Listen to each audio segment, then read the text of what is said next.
काय कलेक्टर साहेब आजकाल घरी दिसतच ना. घरीच असतो का काय? अभ्यास करायला जात असतो लायब्ररीत. म्हातारा होईपर्यंत करता का अभ्यास आता? बाबू दुपारी लग्नात येजो.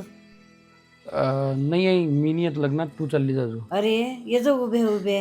आता इले कसं सांगू, लग्नात गेल्यावर लोक टोमणे मारतात नोकरीवर कधी लागतं म्हणून. नाही, तू चालली जाजो, मी नाही येत. विशाल, चहा पिऊन येऊ चल.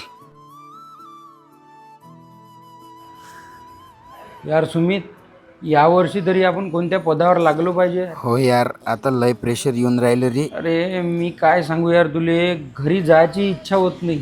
हो ना यार. जमलं पाहिजे यावर्षी. का रे बाबू, कधी लागते तुझ्या रिझल्ट? अरे बाबा, लोक तेच डोकं खातात बाहेर, तुम्ही तेच खाता का घरी आल्यावर? अरे तसं नाही रे, माय म्हणणं फक्त एवढंच आहे की वेळेच्या अगोदर नोकरीवर लाग, नाही तर वेळ गेल्यावर इकडूनही जाशील आणि तिकडूनही जाशील.